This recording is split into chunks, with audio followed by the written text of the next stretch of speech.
एक मिनट देख रहे हैं आप। मैं शुभे मिश्रा आपके साथ। आइए दिखाते हैं बिहार झारखंड की खबरें एक मिनट में। गिरिडीह में स्कूल ड्रॉप आउट हो चुके बच्चों को कंप्यूटर सिखाने के लिए एक संस्था ने मोबाइल स्कूल की शुरुआत की है। सोलर ऑपरेटेड सिस्टम से इस बस को तैयार किया गया है, जो दूर दराज के इलाकों में जाकर बच्चों को मुफ्त में कंप्यूटर की शिक्षा दे रहा है।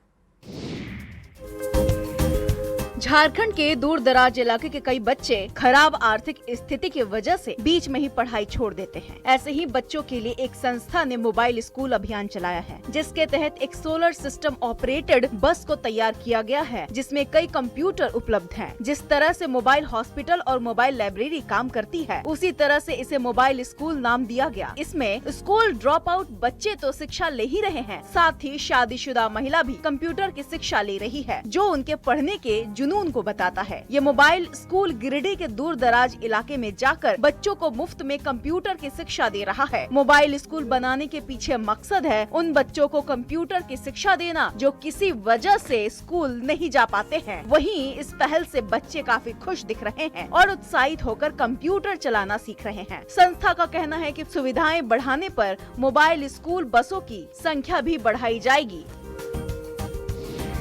बांका में एक नवविवाहिता शादी के अगले ही दिन विदाई से पहले एलएलबी की परीक्षा देने पहुंच गई। जहां उसने पहले परीक्षा दी, फिर ससुराल गई। नवविवाहिता की पढ़ाई के प्रति लगन को देखकर हर कोई उनकी तारीफ कर रहा है। बांका में नवविवाहिता की पढ़ाई के प्रति लगन और हौसले ने समाज के लिए अनोखी मिसाल पेश की है। दरअसल ये बाबू टोला मोहल्ला की रहने वाली संजना शर्मा की शादी बीती रात हुई, लेकिन हैरानी की बात तो ये है कि सुबह 10 बजे नवविवाहिता की परीक्षा थी। ऐसे में संजना ने विदाई लेने से पहले परीक्षा देने को प्राथमिकता दी और फिर मुंगेर में एलएलबी की परीक्षा देने परीक्षा केंद्र पहुँच गयी। करीब 4 घंटे तक चले इस परीक्षा के दौरान पति सॉफ्टवेयर इंजीनियर सत्य प्रकाश शर्मा और कुछ बाराती परीक्षा केंद्र के बाहर इंतजार करते दिखे। वहीं परीक्षा खत्म होने के बाद बहु भोज में शामिल होने के लिए पटना के लिए निकल गई। संजना बचपन से ही पढ़ने में काफी तेज रही हैं। इंग्लिश से एमए की पढ़ाई कर अब वो एलएलबी की पढ़ाई पूरी करने वाली हैं। पढ़ाई के प्रति संजना के जज्बे की हर कोई तारीफ कर रहा है। संजना के पिता का कहना है कि बेटी पढ़ने में काफी तेज है, आगे चलकर अच्छे मुकाम हासिल करेगी। दलसिंह सराय के उपकारा के सहायक जिला अधीक्षक के घर पर उस वक्त हड़कंप मचा जब 2 बच्चों के साथ पहुंची एक महिला ने खुद को सहायक जिला अधीक्षक की पत्नी होने का दावा कर दिया, जिसके बाद हाई वोल्टेज ड्रामा देखने को मिला है। समस्तीपुर के दलसिंह सराय के उपकारा के सहायक जेल अधीक्षक के आवास पर उस वक्त हड़कंप मच गया जब 2 बच्चों के साथ पहुंची एक महिला ने खुद को जेल अधीक्षक आदित्य कुमार की पत्नी होने का दावा कर दिया। सहायक जेल अधीक्षक के घर में हुए इस हाई वोल्टेज ड्रामे ने प्रशासनिक महकमे में हड़कंप मचा दिया है। महिला का कहना है कि उनका 2 साल से सहायक जेल अधीक्षक से संबंध है। दोनों 2 साल से पति पत्नी की तरह रह रहे हैं, लेकिन अपने माता पिता के दबाव में उन्होंने मुझे छोड़ दिया। वहीं सहायक जेल अधीक्षक के पिता का कहना है कि महिला पहले से शादीशुदा है, जिससे उसे 2 बच्चे हैं और दोनों का कोर्ट में तलाक का केस चल रहा है। ऐसे में अभी दोनों की शादी का सवाल ही नहीं उठता। वहीं महिला का दावा है कि उन्होंने आदित्य कुमार से गया जी के विष्णु पद मंदिर में शादी कर ली है, लेकिन माता पिता के दबाव में आकर आदित्य ने दूरियां बना ली, जबकि आदित्य के पिता ने महिला पर उनके बेटे से 10 लाख रुपए की धोखाधड़ी का आरोप लगाया गया। वहीं समस्तीपुर के दलसिंह सराय में निगरानी विभाग ने 40,000 रुपए रिश्वत लेते कृषि पदाधिकारी को गिरफ्तार किया। आरोप है कि बाजार समिति मंडी में काम करवाने के नाम पर व्यापारियों से रिश्वत ले रहे थे, जिसके बाद निगरानी विभाग ने उन्हें गिरफ्तार कर पटना लेकर पहुंच गए।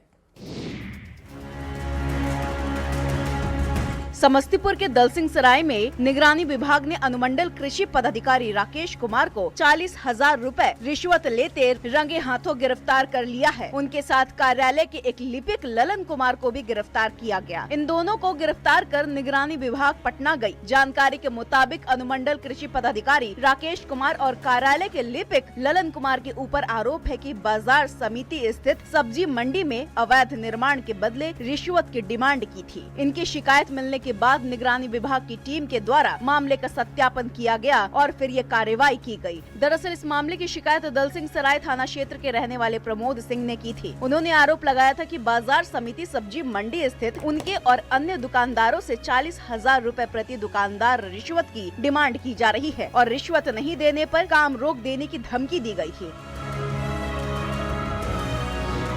दरभंगा में चोरों का आतंक है कि कम होने का नाम ही नहीं ले रहा। बीती रात चोरों ने थाने से महज कुछ ही दूरी पर एक फार्मेसी की दुकान पर हाथ साफ किया। चोरी की घटना का वीडियो फुटेज सामने आ गया है, जिसके आधार पर पुलिस पड़ताल कर रही है। दरभंगा में चोरों का आतंक रुकने का नाम नहीं ले रहा।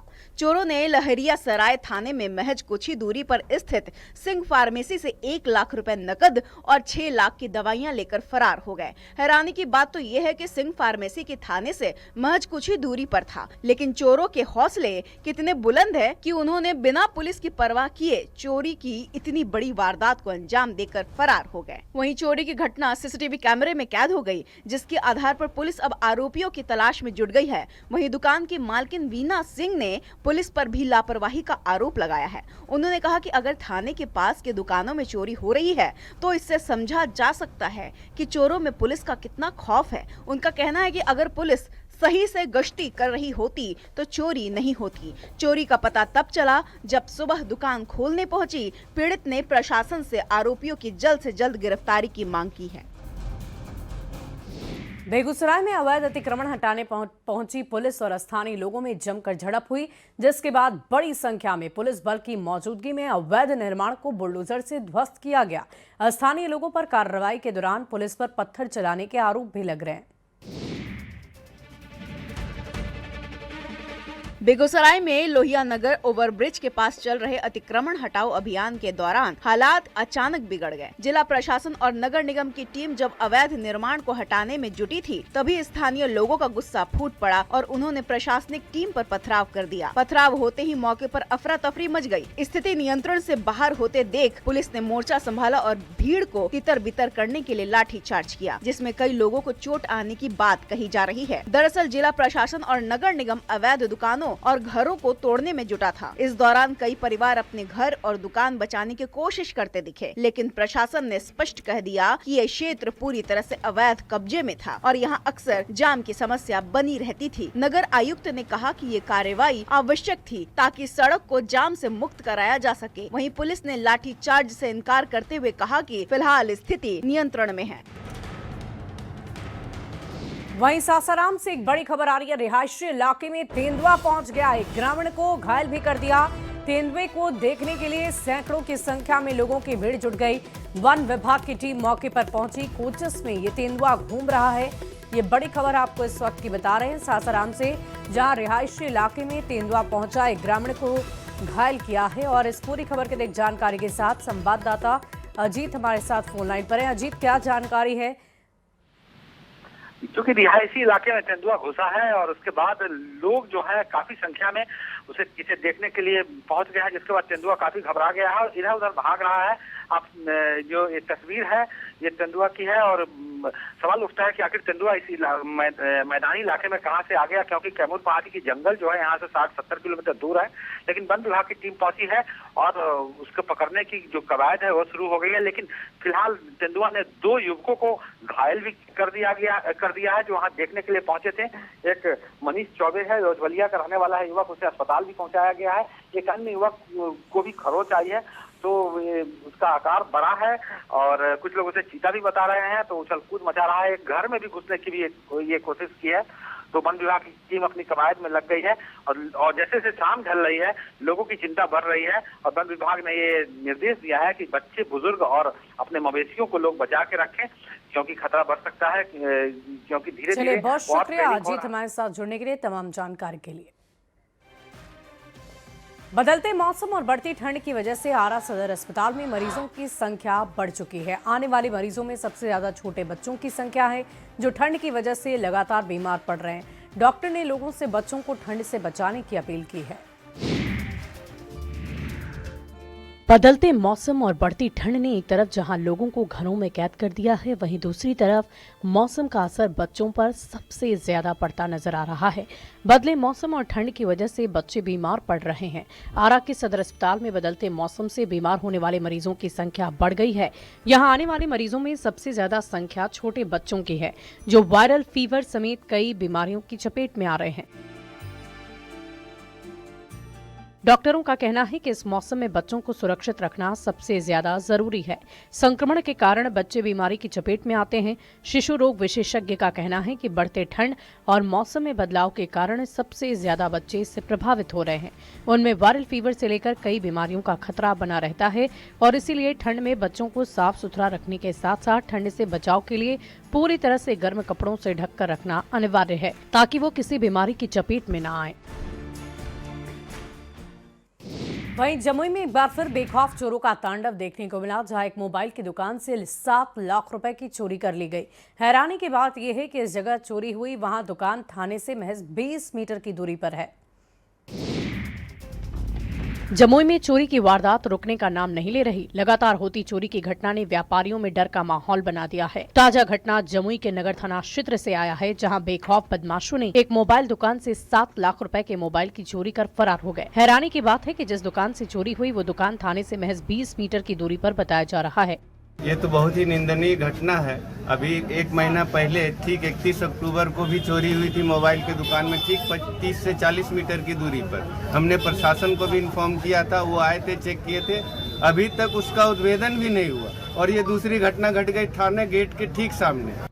जानकारी के अनुसार चोरों ने रात में पीछे से दुकान में घुसकर आराम से दुकान में रखे 7 लाख के मोबाइल फोन चोरी कर मौके से फरार हुए। इस घटना के बाद व्यापारियों ने पुलिस के प्रति नाराजगी जाहिर की है। व्यापारियों का कहना है कि थाने के इतने नजदीक चोरी होना ये बताता है कि चोरों में पुलिस का खौफ पूरी तरह से खत्म है। घटना के बाद पुलिस ने मामला दर्ज कर आरोपी चोरों की तलाश शुरू कर दी है। औरंगाबाद में मछली नहीं बनाने पर कुछ युवकों ने एक होटल में आग ही लगा दी। होटल पूरी तरह जलकर खाक हो गया। इस घटना में होटल मालिक की पत्नी भी झुलसकर जख्मी हो गई है। पुलिस अब इन आरोपियों की तलाश में जुटी है। औरंगाबाद में कुछ युवकों ने एक होटल को सिर्फ इसलिए आग के हवाले कर दिया क्योंकि होटल के मालिक ने मछली बनाने से इनकार कर दिया। मामला नगर थाना क्षेत्र के ब्लॉक मोड़ के पास का है। होटल के मालिक शिव कुमार सिंह ने बताया कि कुछ युवक नशे में धुत होकर आए। उन्होंने मछली बनाने की बात कही, लेकिन होटल के मालिक के पास गैस खत्म होने की वजह से मछली बनाने से उसने इनकार किया, जिसके बाद युवकों ने होटल के मालिक को देख लेने की बात कहकर चले गए। सुबह सुबह होटल को आग के हवाले कर दिया। मतलब वो लोग आया, शराब पी करके आया, यहाँ पर जो मछली बनाने के लिए, मुर्गा बनाने के लिए बोला, यहाँ पर गैस खत्म हो गया था, तो मतलब यहाँ धमकी दिया कि सुबह से शाम नहीं होने देंगे, झोपड़ी जला देंगे, और 3 बजे रात में यह घटना कर दी। आग लगने की वजह से पूरा होटल जलकर खाक हो गया। इस घटना से होटल मालिक की पत्नी झुलस गई, जबकि वहां मौजूद कई पशु और ई रिक्शा भी आग की चपेट में आ गए। आग इतनी तेजी से फैली कि कुछ वक्त में पूरे होटल को अपनी आगोश में ले लिया। इससे पहले कि वो कुछ समझ पाते, पूरा होटल जलकर खाक हो चुका था। पीड़ित होटल मालिक ने आरोपियों के खिलाफ मामला दर्ज कर कार्रवाई की मांग की है। गया में पहली बार इंटरनेशनल चैटिंग सेरेमनी का आयोजन किया गया, जिसमें शामिल होने के लिए 20 देश के 20,000 से ज्यादा बौद्ध भिक्षु और बौद्ध श्रद्धालु पहुंचे। 10 दिन तक चलने वाले इस समारोह का उद्घाटन खुद केंद्रीय मंत्री गजेंद्र सिंह शेखावत ने किया। गया जी में 10 दिवसीय इंटरनेशनल त्रिपिटक चैटिंग सेरेमनी का आगाज हो चुका है। केंद्रीय मंत्री गजेंद्र सिंह शेखावत ने सेरेमनी का उद्घाटन किया। 20वां इंटरनेशनल त्रिपिटक चैटिंग सेरेमनी 2 दिसंबर से 12 दिसंबर तक चलेगा। भारत पहली बार इस समारोह की मेजबानी कर रहा है, जिसमें 20 देशों से 20,000 से ज्यादा बौद्ध भिक्षु और श्रद्धालु हिस्सा लेने गया जी पहुंचे हैं। इस समारोह में अरुणाचल प्रदेश के डिप्टी सीएम सहित थाईलैंड के संघ राजा भी शामिल होने पहुंचे। उद्घाटन समारोह के मुख्य अतिथि गजेंद्र सिंह शेखावत ने समारोह में मौजूद लोगों को प्रधानमंत्री का संदेश भी सुनाया। समारोह के शुरू होने से पहले भी सुबह में बोध गया स्थित भगवान बुद्ध की 80 फुट मूर्ति के पास से धम्मा पद यात्रा निकाली गई, जो जापानी मॉनेस्ट्री, थाई मॉनेस्ट्री, जयप्रकाश उद्यान के रास्ते महाबोधि मंदिर पहुंचा। गाजे बाजे, रथ और पंचशील झंडे के साथ में काफी संख्या में देसी और विदेशी बौद्ध भिक्षुओं ने बुद्धम शरणम गच्छामि, धम्म शरणम गच्छामि और संघम शरणम गच्छामि का उद्घोष कर रहे थे। सिवान में अपराधियों ने एक बार फिर पुलिस को चुनौती देते हुए एक ज्वेलरी दुकान में लूटपाट की। बाइक पर आए 6 बदमाश ने पहले तो लूटपाट की और फिर सरेआम भरे बाजार में फायरिंग करते हुए फरार हुए। व्यापारियों में डर का माहौल है। एक तरफ प्रशासन लॉ एंड ऑर्डर को लेकर सख्ती दिखा रहा है। दूसरी तरफ सिवान में अपराधी बेखौफ होकर प्रशासन को चुनौती दे रहे हैं। ताजा मामला सिवान के बसंतपुर का है, जहां बाइक से आए अज्ञात बदमाशों ने हथियार के दम पर खोरी पापड़ बाजार स्थित मनमोहित ज्वेलरी दुकान में जमकर लूटपाट की। सिवान में अपराधी कितने बेखौफ हैं, इसका अंदाजा इसी से लगा सकते हैं कि लूटपाट करने के बाद ये अपराधी सरेआम बाजार में फायरिंग करते हुए बाइक से भाग गए। सिवान में एक हफ्ते के अंदर लूट की ये दूसरी घटना है, जिसने पुलिस प्रशासन के कानून व्यवस्था के दावे पर सवाल खड़े कर दिया है। वहीं इस घटना के बाद सारण रेंज के डीआईजी, एसपी सहित भारी संख्या में पुलिस बल पहुंची और मामले की जांच में जुट गई। फिलहाल अपराधी फरार है और पुलिस उसकी गिरफ्तारी के लिए लगातार छापेमारी कर रही है। बताया जा रहा है कि जिस वक्त लूटपाट हुई उस वक्त लाइट कटी हुई थी, जिससे सीसीटीवी भी बंद था। अब पुलिस आसपास के दुकानों में लगे हुए सीसीटीवी फुटेज खंगाल रही है ताकि अपराधियों की पहचान हो सके। बढ़ते आगे, हाजीपुर में इंसानियत को शर्मसार कर देने वाली घटना सामने आई है, जहां मानसिक रूप से बीमार एक युवक द्वारा एक शोरूम का शीशा तोड़ने के बाद गुस्साए दुकानदारों ने पहले तो युवक की पिटाई की और जब इतने से भी मन नहीं भरा तो उसे छत से नीचे ही फेंक दिया, कुत्ते से कटवा दिया। हाजीपुर से मानवता को शर्मसार करने वाली एक तस्वीर सामने आई है, जहां एक युवक को इसलिए मारकर अधमरा कर दिया गया क्योंकि उसने एक दुकान का शीशा तोड़ दिया। ये घटना सुभाष चौक का है। बताया जा रहा है कि मानसिक रूप से बीमार एक युवक ने पत्थर मारकर एक शोरूम का शीशा तोड़ दिया, जिसके बाद वहां पर मौजूद लोगों ने पहले तो उसकी लाठी डंडों से बर्बरता से पिटाई कर दी और इतने से भी जब मन नहीं भरा तो आरोपी युवक को छत से ले जाकर नीचे फेंक दिया। आरोप यह है कि लोगों ने युवक को कुत्ते से कटवाया भी। अब इंसानियत को शर्मसार करने वाली वीडियो तेजी से सोशल मीडिया पर वायरल है। पिटाई के बाद युवक गंभीर रूप से घायल हो चुका है, जिसे इलाज के लिए पटना के एक निजी अस्पताल में भर्ती करवाया गया है। पुलिस का कहना है कि युवक के ठीक होने के बाद उसके बयान के आधार पर कार्रवाई की जाएगी। वहीं दूसरी ओर शोरूम के मालिक ने भी युवक के खिलाफ पुलिस में शिकायत की है, लेकिन फिलहाल पुलिस युवक के ठीक होने का इंतजार कर रही है ताकि उसका बयान भी लिया जा सके। दरभंगा के लाल शाहपुर गांव में प्रशासन ने बड़े स्तर पर अवैध अतिक्रमण के खिलाफ अभियान चलाया, जहां करीबन 55 अवैध रूप से निर्माण किए गए कच्चे पक्के मकानों को बुलडोजर से ध्वस्त किया गया। इस दौरान कई ग्रामीण रोते बिलखते नजर आए।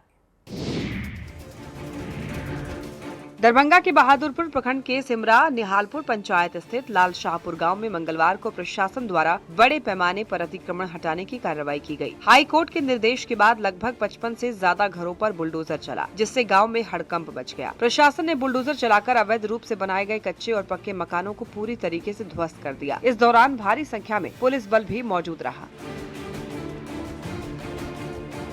दरअसल कोर्ट के आदेश के बाद प्रशासन ने लाल शाहपुर में अतिक्रमण को हटाने की कार्रवाई शुरू की थी। वहीं अपने आशियाने को इस तरह से टूटता देख कई लोग भावुक भी हो गए। इस दौरान गांव वालों में प्रशासन के खिलाफ काफी गुस्सा है। प्रशासन का कहना है कि कोर्ट के ऑर्डर के बाद ही वो कार्रवाई कर रहे हैं। वहीं लोगों का गुस्सा देखते हुए भारी संख्या में पुलिस बल की तैनाती की गई थी। दरअसल पूरे बिहार में अवैध अतिक्रमण के खिलाफ प्रशासन कार्रवाई कर रहा है। उसी क्रम में दरभंगा में भी अलग अलग इलाकों में अवैध रूप से किए गए अतिक्रमण पर प्रशासन बुलडोजर चला रहा है। और इस बीच पटना से एक बड़ी खबर का रुख करते हैं। बीजेपी कार्यालय में विधानमंडल दल की बैठक में शामिल होने पहुंचे हैं उप मुख्यमंत्री सम्राट चौधरी। कई विधायक और विधान पार्षद भी पहुंचे। थोड़ी ही देर में बैठक की शुरुआत हो जाएगी। बड़ी खबर आपको बता रहे हैं पटना से, जहां बीजेपी दफ्तर में विधानमंडल दल की बैठक चल रही है। बैठक में शामिल होने के लिए उप मुख्यमंत्री सम्राट चौधरी भी पहुंच चुके हैं। कई विधायक और विधान पार्षद पहुंचे हुए हैं। थोड़ी ही देर में बैठक की शुरुआत भी हो जानी है। पटना से ये तस्वीरें आप देख रहे हैं, जहां बीजेपी दफ्तर में इस बैठक को रखा गया है। आपको बता दें कि बिहार विधानमंडल के तमाम बड़े नेता इसमें शामिल हो रहे हैं। बीजेपी के तमाम विधायक शामिल हो रहे हैं, विधान पार्षद शामिल हो रहे हैं, यानी कि दोनों सदनों के नेताओं को बुलाया गया है और ये बैठक कई मायनों में महत्वपूर्ण बताई जा रही है। कालीन सत्र था जिसमें विधायकों का शपथ ग्रहण समारोह भी संपन्न हुआ और नए विधानसभा अध्यक्ष का भी चयन हुआ और राज्यपाल महोदय का अभिभाषण भी हुआ और 2 दिन का और सत्र है। तो इस दरमियान ये बैठक एक औपचारिक बैठक कहेंगे, लेकिन इसकी बैठक की विशेषता ये है कि इस बैठक में हमारे राष्ट्रीय संगठन महामंत्री माननीय BL संतोष जी की भी उपस्थिति रहेगी, उनका भी मार्गदर्शन मिलेगा और हमारे राष्ट्रीय महामंत्री और बिहार के प्रभारी श्रीमान विनोद तावड़े जी की भी उपस्थिति रहेगी। देखिए, विधायक दल की बैठक एक स्वस्थ लोकतांत्रिक परंपरा का यह पार्ट है और हमारी पार्टी लोकतंत्र में विश्वास करती है। हर बात हम ओपन फोरम पर चर्चा करते हैं पार्टी के अंदर मंथन करते हैं, फिर उसके आगे बढ़ते हैं। और हमारा केंद्रीय नेतृत्व भी आज इस बैठक में रहने वाला है। हमारे माननीय BL संतोष जी, माननीय विनोद तावड़े जी। पूर्वी चंपारण के रक्सौल में आवारा कुत्तों का आतंक बढ़ गया है। आए दिन कुत्ते काटने की घटनाएं आती रहती हैं। सबसे ज्यादा प्रभावित अगर कोई हुआ है तो वो हैं स्कूली बच्चे, जिन्हें स्कूल जाने में डर लगता है। पूर्वी चंपारण के रक्सौल नगर परिषद इलाके में आवारा कुत्तों के आतंक से सभी परेशान हैं। इलाके में आवारा कुत्तों का आतंक इतना बढ़ गया है कि छोटे बच्चे हो या बुजुर्ग सभी परेशान हैं। जिले में कुत्ता काटने वाले मरीजों की संख्या काफी बढ़ गई है, लेकिन नगर निगम ने अभी तक आवारा कुत्तों से बचने के लिए कोई ठोस कदम नहीं उठाया है, जिससे न सिर्फ बच्चे और बुजुर्ग, शहर में व्यवसायी भी काफी परेशान नजर आ रहे हैं। दरअसल रक्सौल नगर परिषद में कुत्तों का आतंक काफी ज्यादा बढ़ गया है। आए दिन आवारा कुत्तों के काटने की घटना सामने आती रहती है। अस्पताल में भी ऐसे मरीजों की संख्या काफी बढ़ गई है। स्थानीय लोगों का आरोप है कि उन्होंने कई बार नगर निगम के अधिकारियों से कुत्तों को लेकर शिकायत की, लेकिन आवारा कुत्तों से बचाव के लिए अभी तक कोई ठोस कदम नहीं उठाया गया। सबसे ज्यादा परेशानी स्कूली बच्चों को होती है। बताया जा रहा है कि कई स्कूली बच्चों को कुत्ते ने काटा, जिससे स्कूली बच्चों में डर का माहौल है। वो अकेले स्कूल जाने से भी डरने लगे हैं। बिहार नेपाल सीमा से पिछले 6 महीने में 100 से ज्यादा लड़कियों के गायब होने का मामला सामने आया। बताया जा रहा है कि मानव तस्कर इन लड़कियों को एशिया, खाड़ी देश, यहां तक कि दक्षिण अमेरिका जैसे देशों में भी बेच देते हैं।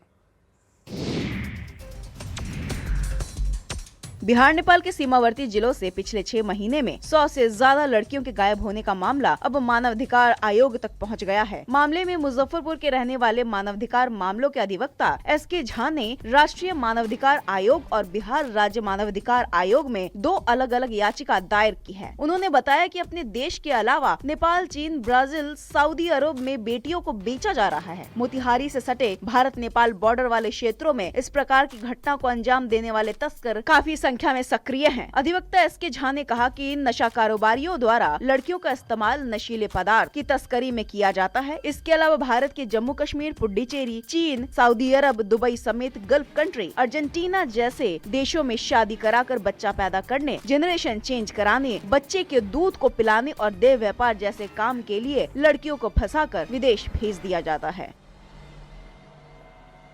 मोतिहारी साइबर पुलिस ने 2 ऐसे ठगों को गिरफ्तार किया जो पुलिस की वर्दी पहनकर लोगों को रौब दिखाते थे, उनसे ठगी करते थे। इन दोनों ने अब तक कई लोगों को अपना शिकार बनाया। इन दोनों पर नकली पुलिस बनकर सैकड़ों लोगों से ठगी करने का आरोप लगा है। मोतिहारी के साइबर थाने की पुलिस ने 2 नकली पुलिस को गिरफ्तार किया है। पुलिस ने इन दोनों नकली पुलिस कर्मी को pan card, ATM card, passbook, mobile और गाड़ी के साथ गिरफ्तार किया है। साइबर पुलिस को गुप्त सूचना मिली थी कि रक्सौल थाने में महेंद्र कुमार और राजू कुमार सोनी दोनों पुलिस की वर्दी पहनकर लोगों से ठगी का काम करते हैं। वाहन जाँच अभियान या ATM में भीड़ देखते हैं, लोगों को भगाते थे और उनके ATM से पैसे की निकासी करते थे। वहीं पुलिस ने गुप्त सूचना के आधार पर एक टीम का गठन किया और 2 नकली पुलिस कर्मी को गिरफ्तार कर लिया। दरअसल पुलिस को सूचना मिली थी कि 2 नकली पुलिस बनकर लोगों से ठगी करते हैं, जिसके बाद पुलिस ने एक टीम का गठन किया और दोनों नकली पुलिस वालों को गिरफ्तार कर लिया। पुलिस इन दिनों अपराधियों और माफिया के खिलाफ लगातार कार्रवाई कर रही है। इसी क्रम में पुलिस को इन दोनों की लगातार शिकायत मिल रही थी, जिस पर कार्रवाई करते हुए दोनों को गिरफ्तार कर पुलिस के हवाले कर दिया गया। अब पुलिस इन दोनों से पूछताछ कर रही है, ये दोनों अकेले ऐसा काम कर रहे थे या फिर इनके पीछे किसी गिरोह का हाथ था। भागलपुर में भी अवैध अतिक्रमण करने वालों पर प्रशासन ने कार्रवाई शुरू कर दी। नगर निगम और ट्रैफिक पुलिस ने फिलहाल अतिक्रमण करने वालों को सड़क किनारे से अतिक्रमण हटाने का नोटिस दिया है। नहीं हटाने पर कार्रवाई की चेतावनी दी गई है। बिहार में अवैध अतिक्रमण करने वालों के खिलाफ प्रशासन लगातार कार्रवाई कर रही है। भागलपुर पुलिस ने अवैध अतिक्रमण करने वालों पर कार्रवाई करते हुए शहर को अतिक्रमण मुक्त कराने का अभियान शुरू कर दिया है। शहर के अलीगंज चौराहे से लेकर लोहिया पुल तक सड़क किनारे अतिक्रमण कर दुकान लगाने वालों को चेतावनी देने के साथ साथ सड़क को अतिक्रमण मुक्त करने को कहा गया। पहले दिन लोगों से अपील की गई, अतिक्रमण मुक्त अभियान में सहयोग करे और सड़क किनारे से अतिक्रमित को हटा दे, नहीं तो उनसे फाइन वसूला जाएगा और कार्रवाई की जाएगी। भागलपुर में नगर निगम और ट्रैफिक पुलिस ने संयुक्त रूप से अतिक्रमण के खिलाफ अभियान चलाया गया है। ट्रैफिक डीएसपी का कहना है कि लगातार शहर में जाम की समस्या से लोग परेशान हो रहे हैं, जिसको देखते हुए अतिक्रमण मुक्ति अभियान की शुरुआत की गई। उन्होंने कहा कि पूरे शहर में ये अभियान चलाया जा रहा है। पहले लोगों से खुद अतिक्रमण हटाने को कहा गया कि अगर ये लोग नहीं माने तो सख्त कार्रवाई की जाएगी। मोतिहारी में स्वास्थ्य विभाग की एक बड़ी लापरवाही देखने को मिली, जहां खांसी सीने में दर्द की शिकायत लेकर गए मरीज को कुत्तों को काटने वाला इंजेक्शन लगा दिया। अब ये मामला उजागर होने पर डॉक्टर्स की जमकर आलोचना हो रही है। मोतिहारी में स्वास्थ्य विभाग का एक अजीबोगरीब कारनामा देखने को मिला है, जहां खांसी और सीने में दर्द की शिकायत लेकर पहुंचे एक मरीज को संग्रामपुर पीएचसी में डॉक्टर ने कुत्ता काटने का इंजेक्शन लगा दिया। गलत इंजेक्शन देने का खुलासा तब हुआ जब खांसी और सीने में दर्द से राहत नहीं मिलने पर मरीज ने जब डॉक्टर की पर्ची गाँव वालों को दिखाया, तब जाकर पता चला कि डॉक्टर ने जो इंजेक्शन लगाया वो खांसी और सीने में दर्द का नहीं बल्कि कुत्ता काटने का है।